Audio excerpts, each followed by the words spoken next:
Welcome into another episode. This is Odd Man Rush. Will Highland joined with Kyle Diezel. Hope you're all having a great week wherever you are. Thanks for tuning in with us on YouTube or wherever you listen to podcasts. Bringing you the second episode of the series. Hope you enjoyed the first. If you haven't yet, head back and listen to it. Some of the stuff is outdated, but most of it is still pretty relevant here in the off season. But without further ado, let's get the show started. Kyle, what is up? Not much, just enjoying the nice warm weather we have up here in Vermont. How about over there in Maine? Yeah, I'm doing well. It's sticky and hot, and I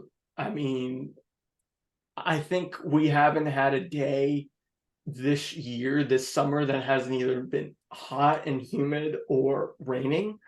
So it's maybe a couple days here and there. But yeah, we've been doing well. I'm getting ready to go on a trip pretty soon, so I'm excited about that. And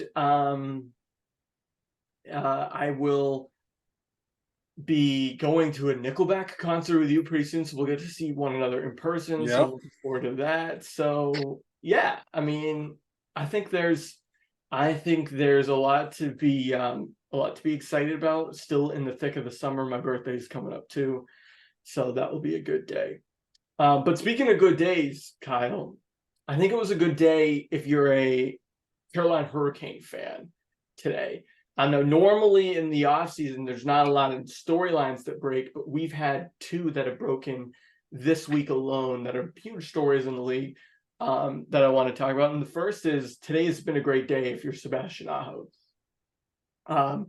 So what do you make of the news that Sebastian Aho has signed an 8-year, I believe the figure is $9.75 million contract to remain in North Carolina, in the state there, and play at PNC with the Canes for the foreseeable future? What's your take on that? I'll let you know what mine is in a second, but what are your initial reactions on Aho upping with the Hurricanes? I think this is a huge move by them, and I actually kind of like it for him. I mean, it's his birthday too today, so a little birthday gift to him. Even So better it's like segue. perfect. I mean, for him to stay there, it's perfect because without him, he's kind of like the nucleus of the team. I would say he pretty much holds that team together, the accountability. Um, But I was wondering a bit why they signed him to such a big contract. I get it, 8 years, lots of money. I thought maybe they would make a move more in free agency still, but I guess they're set with what they have. I can understand how far they made it last year. Don't need to add too many pieces. Yeah. Um, but I do think this is great for them, great morale for the team. I think it's just showing like the players like we want you here. So that's what I think. I agree. I think especially there was a lot of rumors about them getting Tarasenko Mhm. earlier in the offseason. Um, I I don't think that materialized because I just saw him on he's still a pending free agent. So Yeah. not only did it not materialize with the Canes, it didn't materialize with any other team to this point. And so there were a lot of rumors about them early on in the offseason because it was no secret that they went into the summer with a lot of cap space. Now, part of that had to do with Svechnikov still being on long-term injured reserve, but even if you don't factor that in, they still have a lot of cap space, and so they were expected to be big spenders, and they did. They spent on Dmitry Orlov and others, and brought in Michael Bunting. And Pacioretty walked, but to re-sign Aho, as you mentioned, he is the nucleus of that team. Svechnikov's a great player. Brent Burns is a great leader that they brought in last year. Yep. They have great players all over that team. But I think bringing back the centerpiece, literally and figuratively, of your roster is something that you cannot replace, right? And we're about to talk about a team that's going to have to do that, right? Yeah. And no secret who that is. But I think for Aho in his camp, and I'd be curious to hear what you think about this. I thought he could have gotten more if he waited till next offseason and held the Carolina Hurricanes over a barrel and made them pay him more. Because that's what Pasternak did. Pasternak did not sign last fall or last summer. He went Mhm. on to have a Hart caliber season and then signed a bigger extension than he probably would have in the month of March, knowing that the Bruins would have to re-sign him in the offseason as a UFA. So I thought maybe Aho and his agent could have done more and that this might have been taking less. I don't know what your thoughts are on that. I mean, for hockey talk money wise, that's a good amount of money. Still, either way, what he's got right now. But I do think this is for him is probably the best because if that's the case, he may not be on the team next year if he wants more money. If you'll keep asking for more, because currently they have just under 200 or 2 million left in cap space.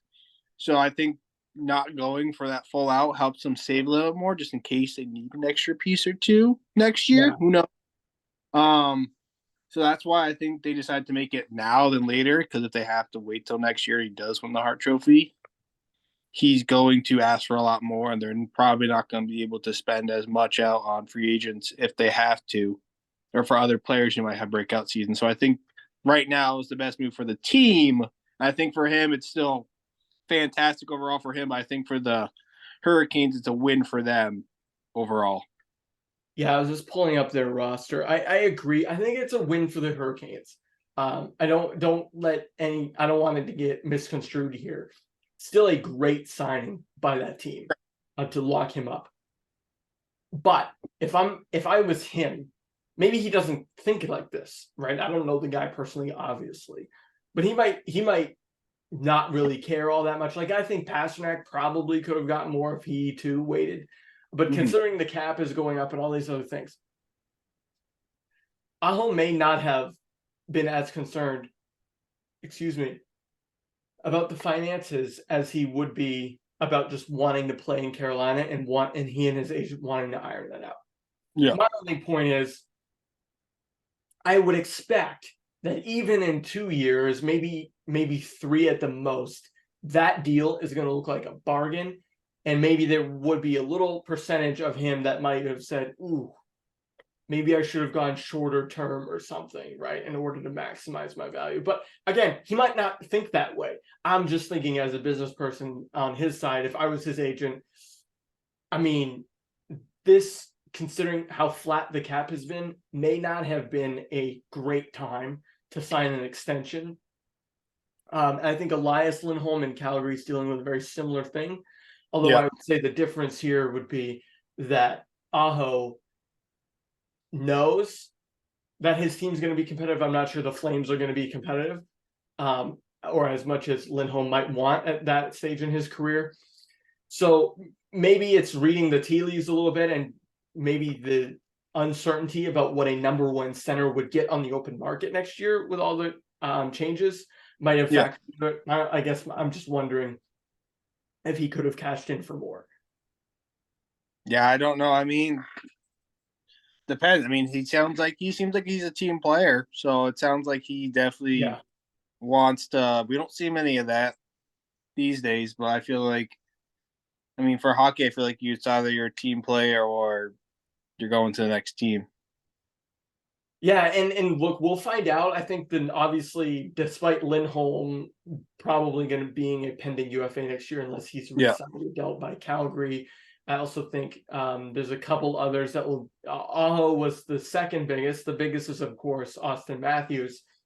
So I guess it just remains to be seen which centers are going to be signed this season, or if any of them are going to hit the open market next summer, because there's a lot of belief that next summer's free agency will be even more intense because of there will be more teams with space and whatnot. I did pull up the Canes roster real quick. It looks like that pretty much solidified their roster. They've got Aho signed long term. Teravainen will be up next year. But beyond that, I mean, they've got Kotkaniemi signed for 7 years. Yeah, they've got pretty.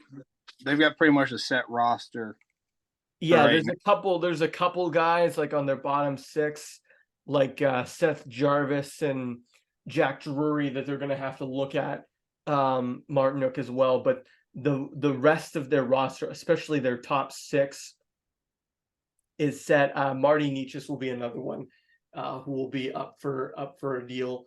But I think, I mean, if you look at the rest of their team, they bring in D'Angelo and they bring in Orlov on the back end. I think the Canes are set up really well.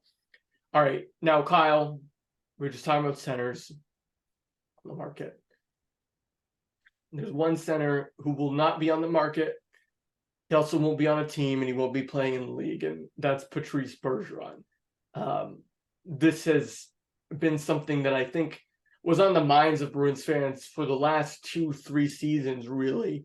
But Patrice Bergeron formally announcing his retirement yesterday was big news in the hockey world.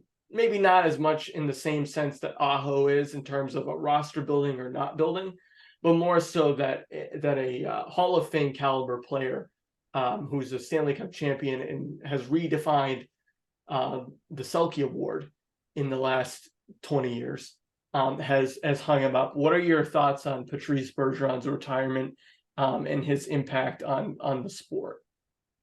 Yeah, I mean, like you said, I don't think it's as much a surprise for fans, especially for Bruins fans. He's getting up there, and he's been getting up there in age. And I think after last season, I think he's kind of faced the fact of like, I've kind of done it all. Like, we just set the new NHL record for most wins in a season. He's won the Stanley Cup before. I think he's like, I've done all I can physically. Time to hang the skates up, sadly. But for the sport, I think he's helped improve the game hugely, especially for the Bruins organization, help put them back on the face of hockey, where they finally have been able to consistently stay in the playoffs and have a chance of winning the Stanley Cup a couple of times.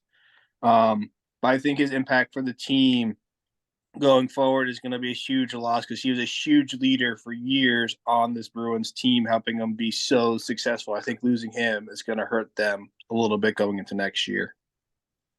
Oh, absolutely. I agree. Yeah, it was only one championship, not two, but he went to three. All right. So I agree. He achieved, I think, probably all that he wanted to achieve.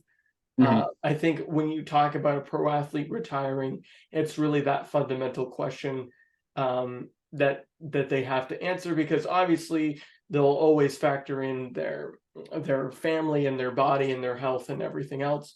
But I think when it comes to the competition, and every single one of these guys who plays professional sports gets there because they're a very solid and devout competitor. So I think that was probably hard for him to recognize in a way that maybe it was time to go. But I think at the same time, as you mentioned, 3-time Eastern Conference champ, he captained the winningest team in regular season history. He won a cup as an alternate captain. He's won the Selke Award, I think, 6 times.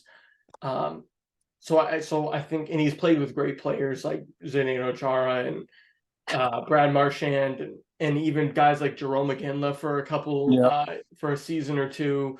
And if you factor in, I think he had Iggy for 1 season, and then he played with Jaromir Jagr as well. So he's played with a couple guys who've come on the Bruins late in their career. So he's played and he's won a gold medal. A lot of people forget 2010 and 2014 winning gold medals with Team Canada and in the World Cup of Hockey as well. So he's played with Sidney Crosby. He's on those teams. So yeah, I think there's not much else in the hockey world that I think he would want to have achieved. Maybe winning another Stanley Cup, of course. But as far as your point on the Bruins and their future, I think this kind of relates to our situation that we talked about with Aho. Is centers next year are going to be expensive. I think the Bruins understand that right now there aren't a lot of options. There's certainly not internal options to replace him. And of course, let's be clear, you're not going to replace a cornerstone of your franchise and a 6-time Selke winner and the captain of your team. Like, so it's not like they're replacing him. They have to replace a center in the lineup, but they're not replacing Patrice Bergeron, because you're not going to replace Patrice. No, you can't replace someone. So they have to find another center, but they're not going to get Patrice Bergeron. Much like when the Red Sox lost David Ortiz, they needed a DH next year, and they got, I think, Mitch Moreland or somebody like that. Yeah. They weren't replacing David Ortiz. Obviously, you're not going to. But they ended up getting JD Martinez the following season because they needed somebody who would at least have a remote production in a similar way. But they weren't going to replace a cornerstone of their franchise and a guy who had won 3 titles. No, it takes time to do that. Right. It's going to take time. They're not going to have a number 1 center who's going to play 20 years for them. And they're just not going to have that. Those people don't grow on trees. I think there's probably been 5 of them in my lifetime that I can think of who are still playing after Bergeron left. I mean, you had Taves. We'll get to him in a second. You had Sidney Crosby, Stamkos, Bergeron, and Anze Kopitar. I mean, that's your group. There's 5 of them in a 15-year period that I've been paying close attention to the NHL, and maybe I'm missing others. But my point is that they don't grow on trees. But what do you think the Bruins should do this season with that center position? Do you think they ride with Zacha and Coyle and company, or do you think they sort of swing to sort of grab somebody else if they can? I mean, that's tough. I mean, they had great chemistry last year. They also lost a lot of players this offseason because of the trades they made. They just couldn't afford to keep them all. But it's like, I don't know. I think you have to let it ride out kind of and feel how it goes, because like you said, you have next season to see what happens, because the Bruins currently have just over $5 million in cap space left, and who knows, the cap space could rise next year. So I think for them, maybe just ride it out. Maybe they don't get like a top tier like an Austin Matthews next year. Maybe they get like still a top 5, but maybe just not an Austin Matthews next year to try to replace him going forward next year. I wouldn't say going now, because there's not much. No, they don't have a ton of cap space right now. Yeah. Whereas, next year I think they'll get out from under the Grizzly contract possibly, or whatever. Yeah. I'm not looking at their situation. Yeah. So here's my take on what they should do with their centers. I think I advocated all along that they should have gone out and got Ryan Donato, because I think he's a high ceiling player. Instead, they went out and got another Kraken center, Morgan Geekie, who I think will be okay. I also think they should elevate John Beecher to their 4th line. He's probably the closest thing they have right now to a NHL ready center who's a prospect still. So I think they should start to build John Beecher up and get him ready to take over maybe a 2nd or 3rd line center role when Coyle is ultimately off the team. Yeah.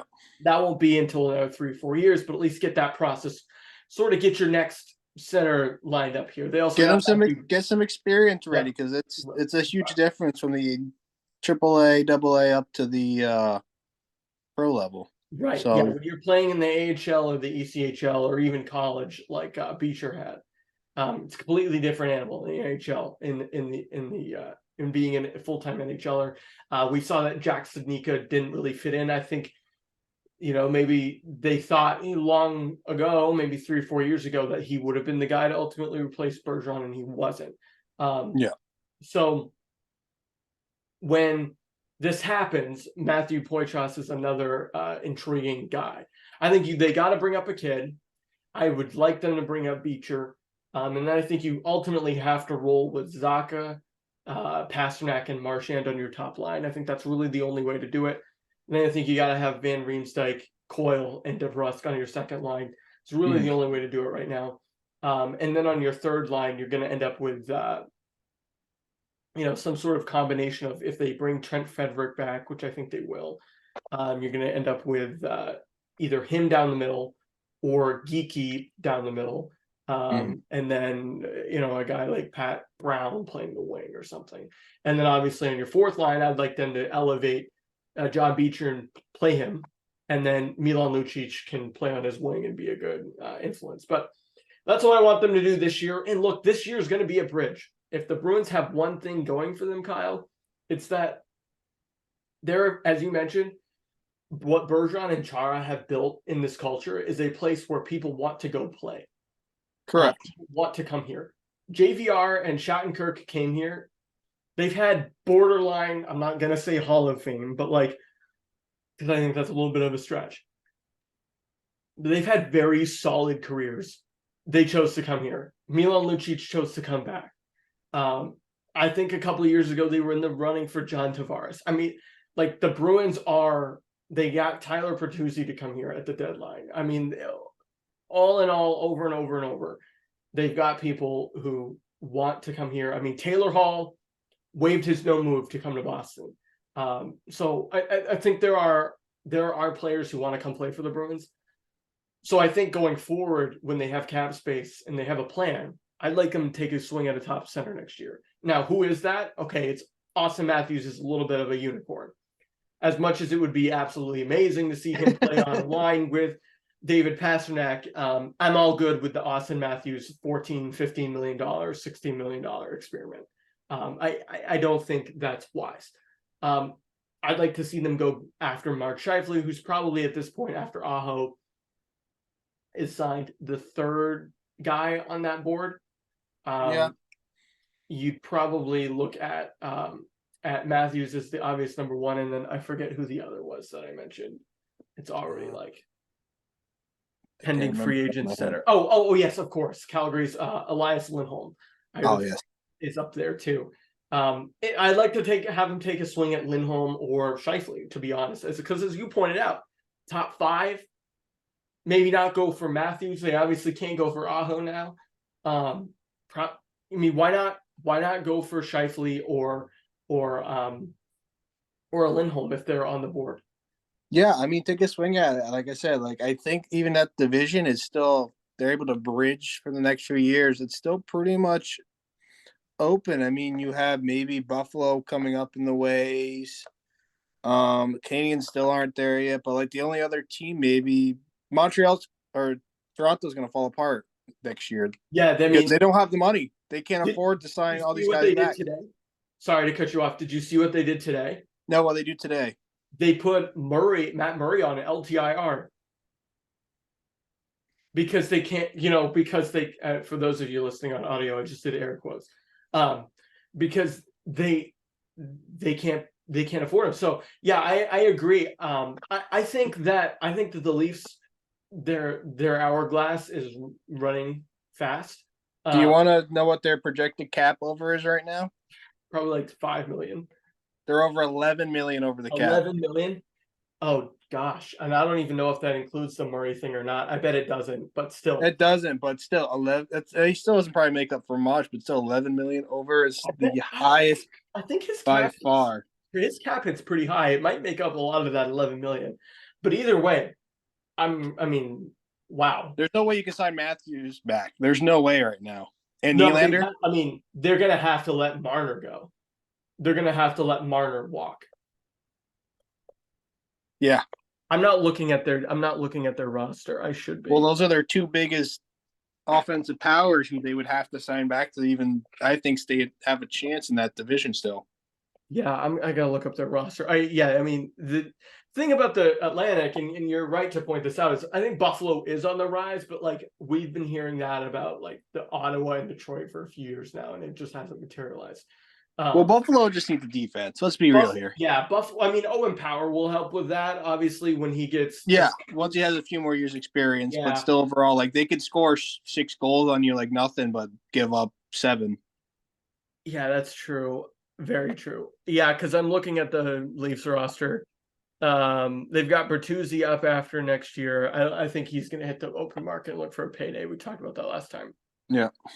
It wasn't Marner. It's Nylander who's going to have to walk. Yeah, that's what you meant. Yeah. Yeah, I meant Nylander, but Nylander's got a no trade clause, so they're not going to move him. this year, so No. he's going to walk for nothing. Marner will have one more year after this year, and Domi will have one more. Domi's a free agent. They're pending free agents next year if they don't re-sign anybody. Are Bertuzzi, Matthews, Nylander, What? and Domi. And I'm just talking about like their top forwards. Plus, they'll have Tavares and Marner the year after. What's their current cap of those leaving next year? According to Cap Friendly, they're -2 right now. So they must have accounted for the LTIR for Murray. But of the ones that are done after next year, account for Matthews accounts for 11 and 6. Nylander accounts for 6.9. Bertuzzi accounts for 5.5. And Domi accounts for 3. Not to mention Sam Lafferty at 1.1 and TJ Brody at 5 and John Klingberg at 4.1 and Mark Giordano at 800 grand. And their entire roster is going to be turned over. They can maybe keep a quarter of that roster. Yeah. So I guess that's good news for the Bruins I don't think the Leafs are going to stick together. And Tampa's certainly not the same team. They're getting much older, much quicker than a lot of people were expecting.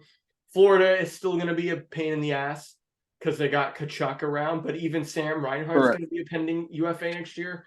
And they have a lot of money tied up in Bobrovsky. So it remains to be seen. I just think if I'm the Bruins, you're a free agent destination. Why not go take a swing for one of these guys? And Kyle, even if the Flames trade Lindholm or the Jets trade Scheifele and like February next year, the team that they go to, may not be able to keep them. Right, the Bruins this year are a great example. They got Bertuzzi and Dmitry Orlov and kept 0. So it's not a foregone conclusion that those guys are going to stay with that team. So if I'm the Bruins, I kind of go into this year, I take it for what it is. It's your centennial season. It would have been great to have Bergeron play there for you this year. But that's not going to happen, but that's okay because, you can still be competitive and remain a relevant place to play. Yeah, they can still be a playoff team next year. No one's saying they can't. They can still have a good chance of making it. Yeah, so I'm excited. I'm excited not to see, obviously Bergeron retire and not play for the Bruins anymore because, as I've mentioned, you're never going to replace that and you're never going to get that back. But I am excited to see how the Bruins approach a new era because it hasn't been often that the Bruins have been forced to make these kind of decisions. When I was really little, they traded Joe Thornton. They also moved on from Tyler Seguin and Milan Lucic in order to get the draft picks that ultimately brought them McAvoy and guys like that. So I guess it remains to be seen what pans out here. But I don't think any Bruins fan, as sad as you should be about Bergeron retiring, this team is still a relevant team. As I've mentioned before to you, we don't rebuild. We don't go into the 8-year rebuild that I think the San Jose Sharks are realizing should have been done sooner. We don't do the, no offense to the New Jersey Devils, but the suck for 12 years and then win a Stanley Cup and suck for another 12 years. We don't really do that. But at the same time, it does kind of suck to have a guy like Bergeron walk out the door. But Kyle, we had this on the agenda too. And speaking of guys walking out the door, a lot of guys walked out of the door at the end of the season, knowing they were going to be free agents, and they haven't signed. And some of these guys are Stanley Cup champions. Mm-hmm. Some of these guys, actually the top 3 that I'm looking at, have all won a cup. So let's go through the top 8. And all right. We'll see where we think they might fit, if any, in the league. And I know you've got the cap space in front of you, and I've got the list of free agents in front of me and what they made last year. So I think between the two of us, we should be able to come up with something for our list. I think so. All right. The first one is Pat Kane. He made 10.5 as his cap hit last year. was traded from Chicago to New York. He's considered the top free agent still in the market. Do you see Pat Kane fitting anywhere? Obviously, he's going Uh, to get a job. He's not going to be unemployed. He's a future Hall of Famer, but I'm like I said, like I brought up before, I'm concerned because he also has that hip surgery or injury he has. yeah, I from what I've heard from sources and people who have had the similar injury and surgery he might have to get, it could be career-ending surgery. But if he does play, he's a successful surgery. I think he's got to sign with a playoff team. I don't think he can afford to just dilly dally and play for a team that's going to offer him money. But I don't think a low team will want to bring him back. Maybe the Blackhawks will bring him back to train, but I don't think he's going back there. I think the no, best bet yeah, is I mean, somewhere. I don't have a specific team in general because I'm a little concerned, like I said, about his injury for next year. yeah, yeah, and I agree with you. The concerns about his injury are certainly still there. But he also didn't look too great last year when he played for the Rangers for the end of the season No, as playoffs. we talked about, you're right. I was really bullish on the New York Rangers, and it just didn't come together there. Yeah. So, and as cool as it would be, I mean, as a hockey person, I know we've talked about how the Blackhawks are sort of like a crummy franchise, but they do draw eyes. And as cool as it would be to have Taylor Hall, Connor Bedard, and Patrick Kane on a line together, two guys that have won a Hart, and the guy that will certainly win one in his career, that would be cool. But I don't think that's going to happen. No, I don't think so either. I was reading an article today, and I pulled it up because I wanted to cite it correctly. Mhm.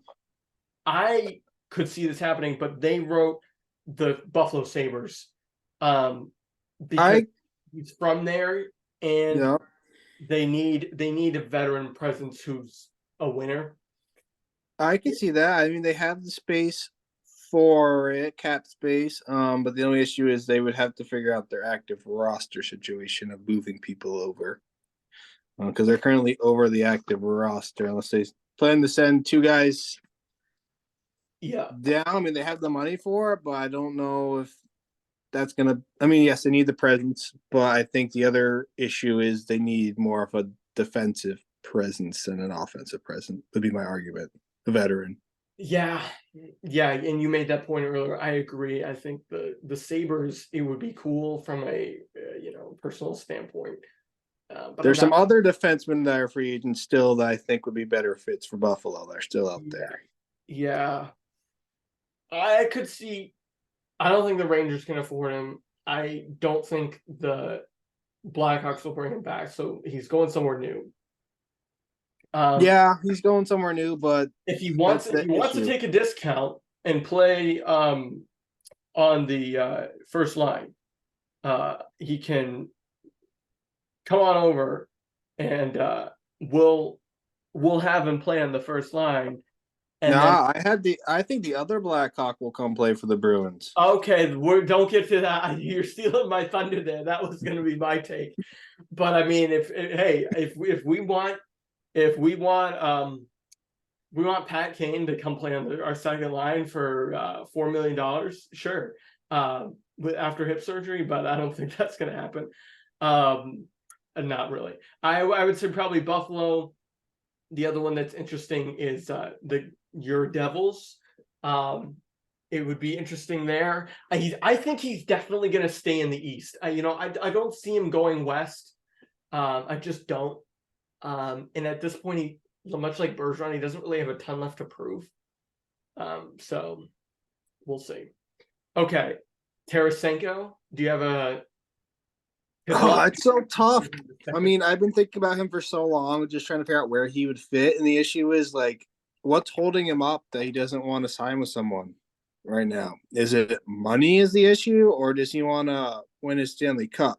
Because there's plenty of teams out there that are willing to offer money who won't have a chance of making the cup.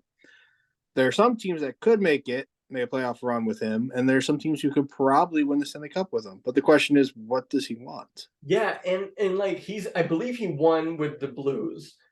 unfortunately. Yes, and it's not like he's super old. He's only like what 30, 31, so I he's think he's still like, like in his prime. yeah, I mean, he's still got like 4 or 5 more really productive years.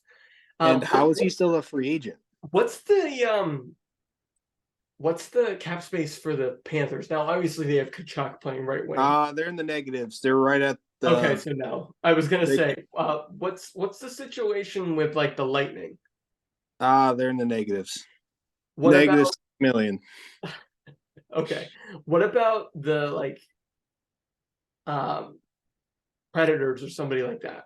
I was thinking the Preds earlier today, actually. Yeah, like The Preds, like we talked about, they are defensively pretty sound to start, but offensively struggle a little bit. But let's see. Nashville is where on my list? yeah, I don't know how much cap space they have or how much of a fit it would be. I They can't have about 8 million of cap space, just under 8 million. so they could get that done if they traded or let go of somebody else. But at this point, it's really hard to trade an active player because the draft isn't in for another like 11 months and nobody's trying to add to their team yet. No, like nobody knows what they are because we haven't even started training camps. It's really hard to make a player trade right now. I Um, mean, like I said, the issue is I don't know what he's trying to do. I mean, there's plenty of teams that have I bet, money. honestly, dude, I bet a guy like that who's won before just wants to go to a warm weather city and like play and like put up like 60 points and just, get paid. Um, Yeah, I mean, there's not many options of warm weather cities offering money, sadly. Arizona Coyotes. Yeah, I mean, uh, Yeah. I don't know. I don't know where I he think ends up. A lot of people still think he'll end up with Carolina. I don't think they have, after this Aho signing, they've tied up a lot of money, and I think he's going to want a long term deal. So I'm not sure how that would fit for him. Um, I'd, yeah, I'd be I'd be curious to see if Tarasenko ends up, excuse me, if Tarasenko ends up playing for maybe a non-contender. What's I Seattle's what are the Kraken's cap space like? about 2 million. Yeah, not enough. I See, mean, that, you want to hear what team has the most cap? The Ducks, ooh, 25 million. could you see Tarasenko going to Anaheim, a warm weather city, chilling out, Well, here's doing a 1 year prove it deal at like 8 million, I could and see it, then or I could see them sign him, but also maybe next year since they have the most cap space, maybe they bring in a guy like Austin Matthews, maybe also bring in maybe Nylander as well with all that money and start revamping with all that youth they have. Get the right, team ready. because I agree. It's not like the Ducks are a poverty franchise, and I use that word like No, obviously in not um, literal terms, but I to mean, have that cap space though is just yeah. mind blowing Well, because literally they have Ryan two one. Gibson played there. Corey Perry played there. They had a pretty good. I mean, John Gibson's been wanting to get traded out of there forever. Um, Hey, don't forget they're bringing back the old uniforms, the yeah, purple and they've got that young guy Trevor Zegras, and they've got yeah. Tavish and or whatever his name is, and everyone's obsessed with those guys. So, I mean, maybe it works. I don't know if that would be wise um, for them. But I mean, if you want to like inject a little bit of like relevancy into your franchise, I mean, hell, just why don't you And go just get Kane? Like, like, if you've got cap space, you need to hit the minimum. Send it. well, who do they have to really worry about? I mean, they got to put themselves on the board. I mean, they only have to worry about the Oilers and the Knights and the Kraken in their division. Yeah, I mean, I think the Kings and the Flames are still going to be around. I don't think they're going to absolutely like hit bottom out. But yeah, No, I mean, there's not really a reason for them not to at least try. So yeah, let's chalk that up. Tarasenko to the Ducks. You heard it here first, everybody. all Um, right. Jonathan Taves, Is this who you were talking about when you? Yeah, that's what I was talking about. I think this would be a great time for the Bruins to sign a nice veteran back to kind of replace who they currently had. I mean, this guy's won multiple Stanley Cups and knows how to win, and he's still healthy. Yeah, I mean, if you were gonna bring in anybody to try and quote unquote, even though we've declared it impossible, if you were gonna try and bring in anybody to do it, I mean, it might as well be the guy that was always getting compared with him, with You Bergeron. for a cheap deal for about 2 to 3 years to build up their players. They've got 6 million in cap space right now, if roughly, and they haven't signed Swayman or Frederick. Yep. But let's also be real about it. He's not going to get the same amount of money he's been playing with for Chicago for so long because of his age. Correct. I mean, James Van Riemsdyk and Kevin Shattenkirk weren't going to get their same deals. Milan Lucic took a huge pay cut. Right, all these veterans who come to the Bruins take a big pay cut. I mean, why not? Why not do it for 2 years?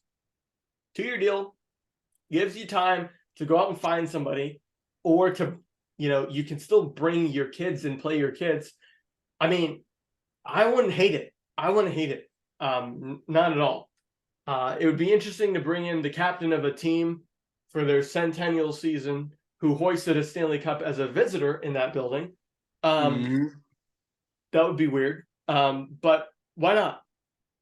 I mean, I also think he could probably maybe go to Detroit, a young team who doesn't have many veteran experience, or maybe Ottawa. Those are like my other two options, I think, for him to go to help a young team maybe find some success this year, who might be on the rise. Ottawa makes sense. Detroit makes sense, although is Detroit fully committed to Dylan Larkin? I'm not sure. I mean, I think they are, but also I'm not sure what their stance is on him are. I mean, was he in his like mid-20s now? Yeah, I want to find out Dylan Larkin's contract situation. Okay, okay. I figured they had re-signed him. You're right. It was so recent that it might not have like fully become part of our brain yet. March 1st, signed him to an 8-year, $8.7 million per year. Okay, there we go. So, and he's their captain. So, I mean, they bring Taves in maybe to hang out with Dylan Larkin, I guess, as the second center, which is not a horrible idea. Whereas I think in Boston, it'd be kind of hard to not have Taves be your number one center unless you were trying to make a matchup with Zacha. The other place I thought about Taves is Winnipeg, because I don't think they're going to hold on to Mark Scheifele, so maybe. I mean, they've got space. Yeah, that was Clutch Points. The article I was reading there earlier today had him possibly going to the Jets, so Winnipeg might make sense. But although I'd say those are the top three forwards, the number one defenseman is Matt Dumba. And I don't really know what to think about that, because last year, I'm looking at Cap Friendly. Last year he made $6 million. He's clearly the best defenseman left. I think he'll go to a conference team. I just don't know where. Probably. I mean, he's also been on decline on his stats wise. He's been on decline, and I think he's been injury prone pretty often. I mean, he's only 28, but I think his stats have been on the decline from what I was reading about. Yeah, and the I think he's looking for about $4 million a year. Yeah, for like 3 years. The Wild can't afford him. They've got too much going on up there. If you want to run a symposium on how not to financially run an NHL team, first you pick the Maple Leafs, then you pick the Minnesota Wild. They still owe your boy Zach Parise a shit ton of money. He's also a free agent. Hey, bring him in. Bruins are bringing in the AARP clan. Bring him on in. Zach Parise, if you're bringing in American heroes, come on in. I mean, if you want a secret agent on the former Bruin, also former Devil on the free agency, Thomas Tatar is also a free agent still on the market. I don't think Tatar is a former Bruin, but definitely a former Devil. I thought he was a Bruin. I don't think he was a Bruin. I don't think so. But still, Yeah, come on in. Come on in. We play bingo at 4 p.m. Come on in. Yeah. Like I don't know. Matt Dumba with the Wild, it made Maybe, sense. maybe the Oilers. They need defense. Oilers need defense. They've got some Yep. cap space. They got just over $6 million. What about your Buffalo Sabres, possibly? Yeah, I mean that was my first choice. Them. They've got just under $6 million. They desperately need defensive help. Yeah, and if you think his stats are declining, and he's not unsigned, he's unsigned still, and it's almost August. You get it for pretty cheap, I'd say. Yeah, Except for at this point, he's not going to get a raise. So come on in at 4 million if you want to play someone. I mean, that's what happened with Oliver Ekman-Larsson. Like he had this big deal, and then the Canucks bought him out, and then he goes and he signs for cheap.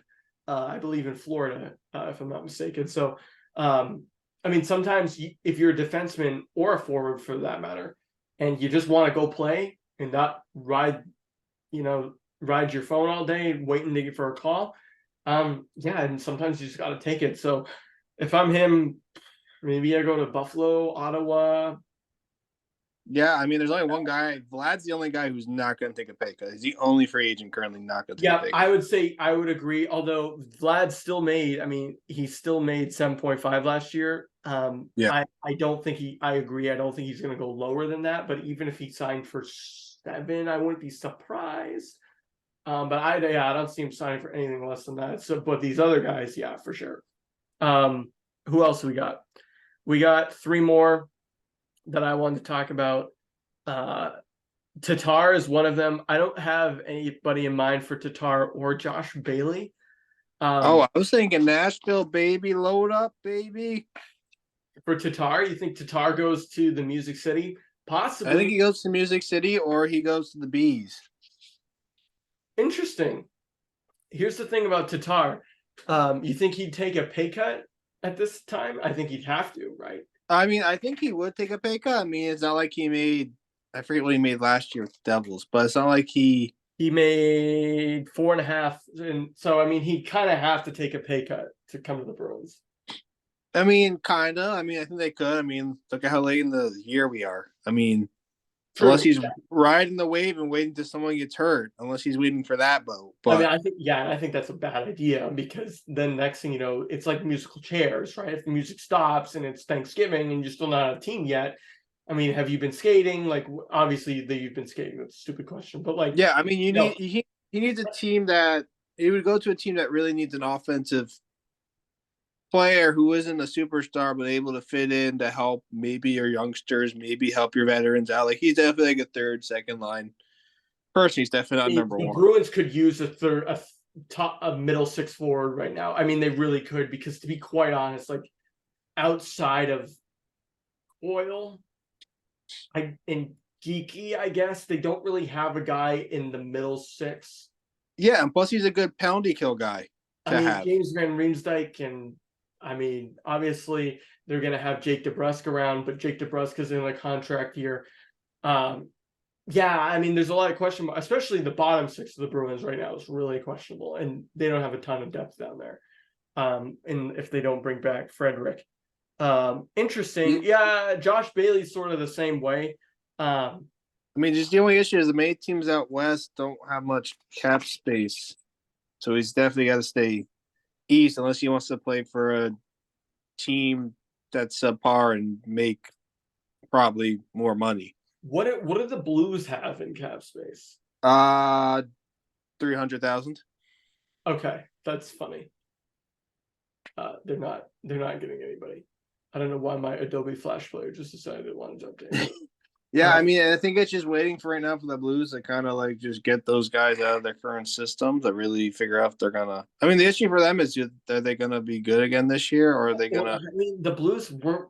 They traded O'Reilly away, which was they traded Brian O'Reilly and Vlad, and they tried to get rid of Torrey Krug, and I can't really name. Robert Thomas is still there. I don't know. I don't really know what they're doing. So I don't really know if any of those guys fit anywhere. I also had Oscar Klefbom. he made 4.2 last year. I don't know where he's going to go, man. I don't know. I mean, I think most teams right now are pretty much set. I mean, I'm looking at the list. I mean, there's some teams that I'm even surprised, like how much money they even have left. Like, there's not many options. I mean, yeah, I mean, Clefbaum's 30 years old. How many goals did he have last year? He had like 29 goals. I mean, okay, that's a fair that's amount. pretty good still. I mean, Oh, wait, maybe no, he had 29 assists. Sorry, he had 5 goals. I was gonna say 29 uh, goals. that's He had pretty 5 good, goals but and 29 assists. So he only had 34 points in 62 games with the Oilers. yeah, he's definitely not a high tier presence. I mean, No. And then I that's had it. John Bernier lastly.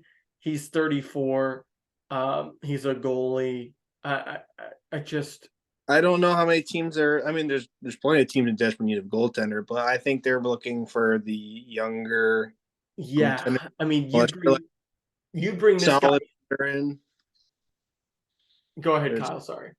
Oh, I said unless you're like a solid veteran, you're not going to be goaltenders aren't on the high market. I mean, look what we saw this year with signing. Maybe the goalies re-signed with their former teams. Like they didn't let them walk. I mean, there's only maybe 2 or 3 goaltenders who went to a different team.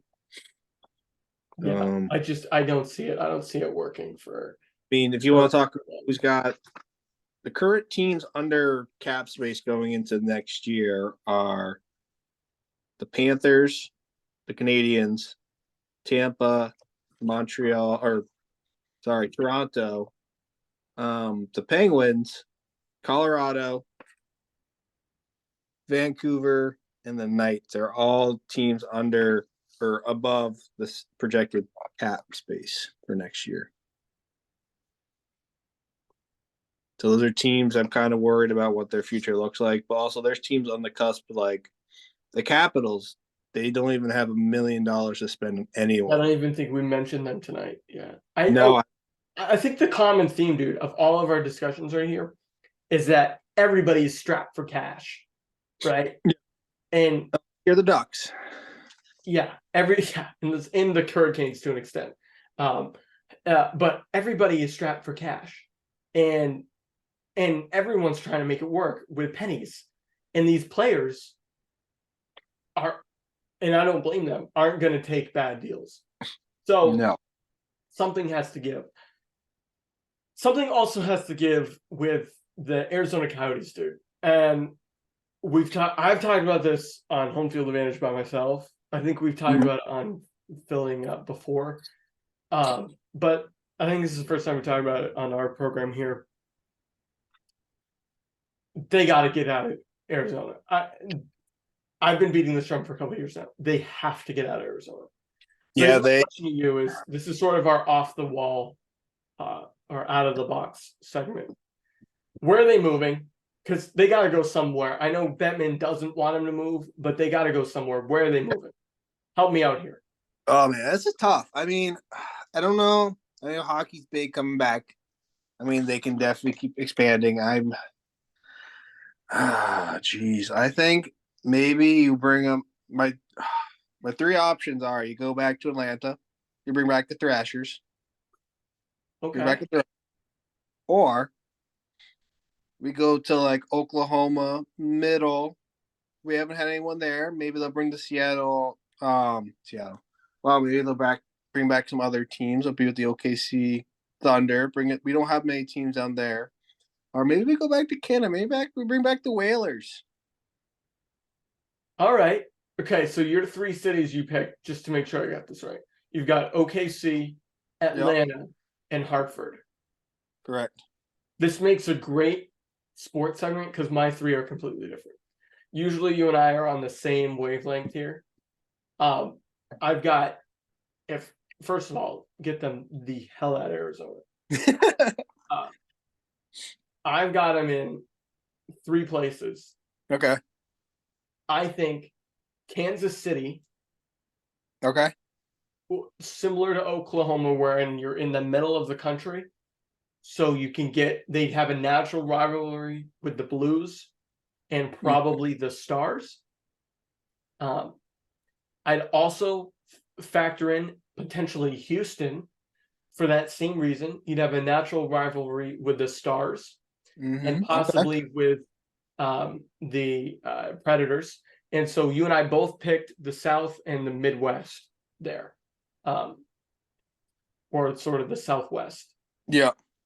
But then instead of going to the Northeast and going to Hartford, I would put them in Quebec City. Okay. Because the Nordiques were a wagon up there in terms of popularity, but unfortunately there was too much politics at play. I think Quebec City has the infrastructure ready. Maybe not as much as Houston or Kansas City does. Yeah.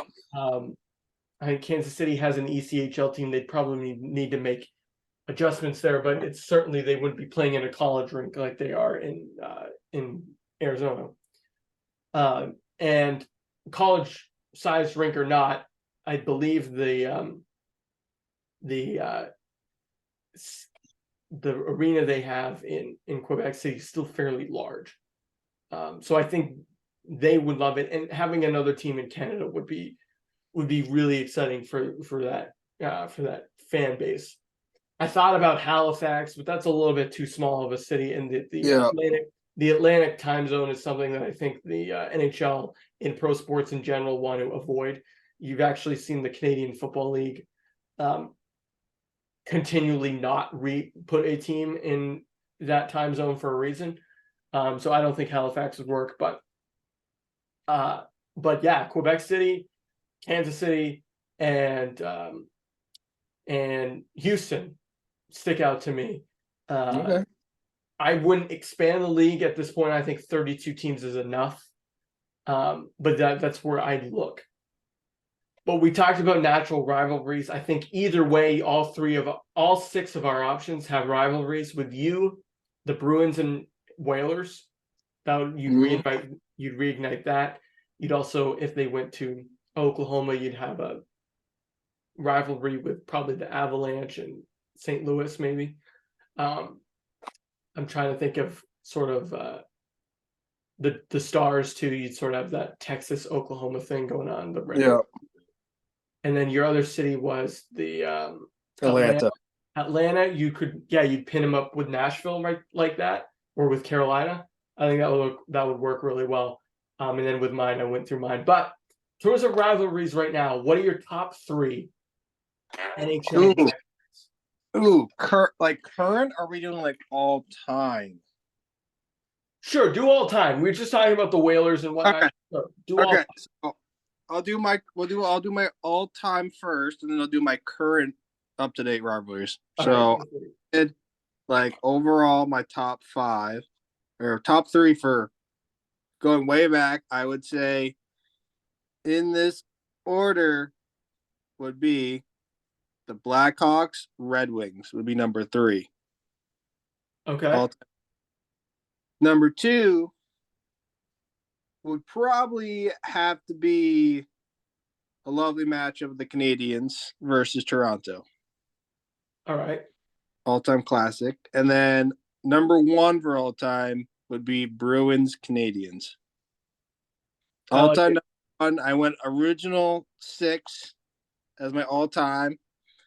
Currently, I would say would be number 3 would be the Pens Capitals, because we've always had Ovechkin versus Crosby in our lifetime currently. All right. Number 2 would be Devils Rangers. All right. And then number 1 currently, I believe, is Bruins Toronto. All right, dude. Like, that was great. I liked how I was sort of thinking about that in the way that you did that with recent and past. I think strategically they all make sense. I think it's split them up that way. Decades, different centuries, all different lifetimes. We experience different things, but like I did, I broke it down like you said you wanted. Did the originals. The last one. But sadly, we don't have Blackhawks and Red Wings as much because they've changed divisions now, so it's a little bit harder. That was a great rivalry, especially like 30 years ago.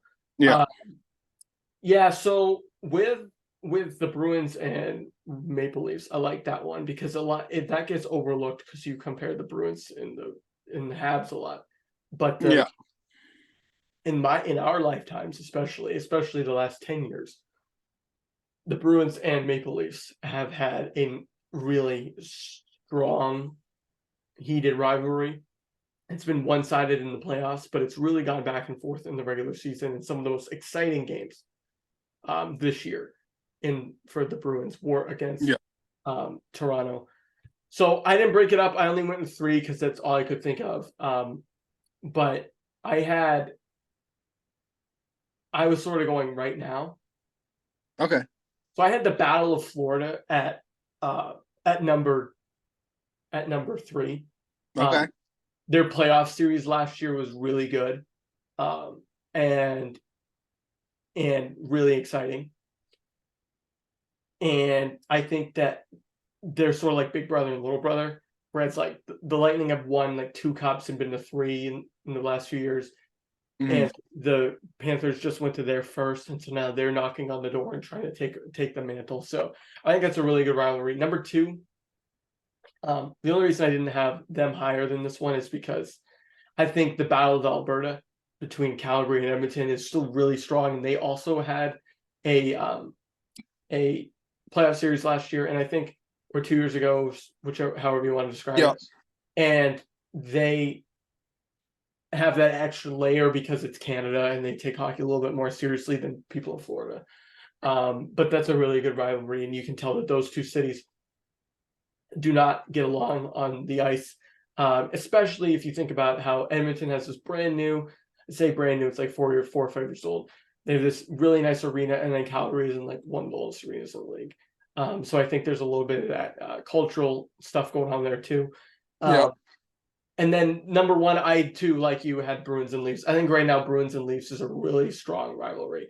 I think they take each game with one another like a referendum on the franchise as a whole and its history, which is sort of what you used to get maybe like 15 years ago with the Habs and Bruins, but now you're getting it with the Leafs and Bruins. I do think it would be great if the Montreal-Boston rivalry was reignited somehow, because for a while there they met in the playoffs frequently, and they had a chance even 2 years ago where they could have played one another in the Stanley Cup final if the Bruins had gotten there, which would have definitely reignited that part of the rivalry. But for now, I have to give it to Toronto and Boston. But that's fun. I think that's the best part about hockey, honestly. It's the history and the rivalries, and the intensity that goes into it.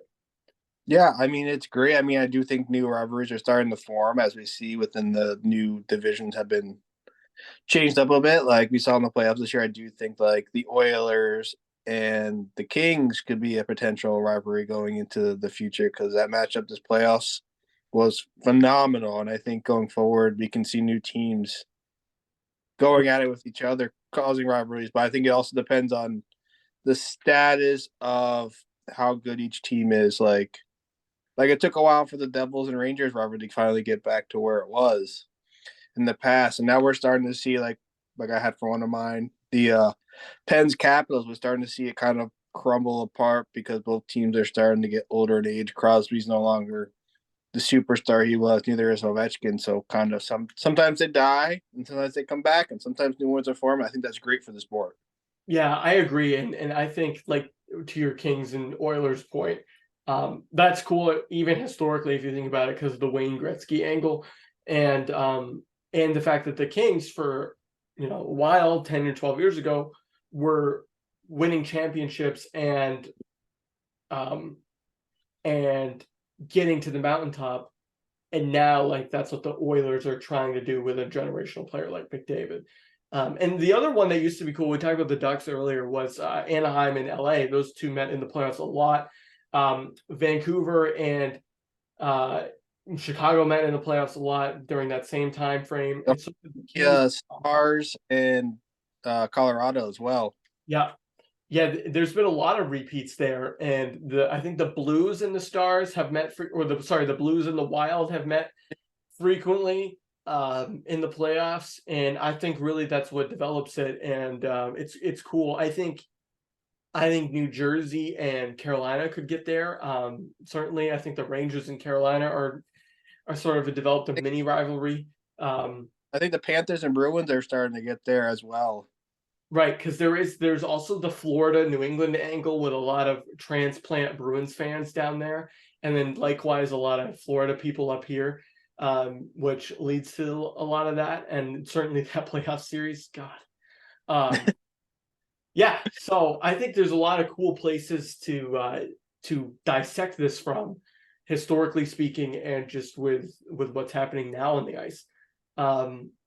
But Kyle, I think that's a great way to end the show. I think we can leave it up to our listeners to debate with us if they agree with the Bruins and Maple Leafs being the best rivalry in the game right now. So I hope if you haven't subscribed and left a review, maybe you can subscribe and leave a review whether you agree with us about that or not. You can also maybe agree or disagree with us about where we want to relocate the Arizona Coyotes. But Kyle, before I close out, I want to give you the last word. Anything we missed, or do you think? I think we're ready. We're getting close. I mean, we're probably 5-6 weeks from training camp now. Yeah, I think it's almost time to start making our early predictions for the season, I'd say. Ooh. I think you're right too. I mean, before we know it, you and I will be talking to Cam about football probably, so stay tuned for that. But yeah, we certainly will not regret, or I should say neglect, the beginning of the NHL season, which is really only about 2-ish months away from when it will really start to pick up a little bit. So stay tuned with us here. Please subscribe wherever you listen to podcasts. Right now we're on Spotify. We're also here on YouTube. If you're watching on audio, if you're watching on video, please subscribe there as well. But until next time, you've been listening to Odd Man Rush, presented by Sportland USA. Take care, everyone.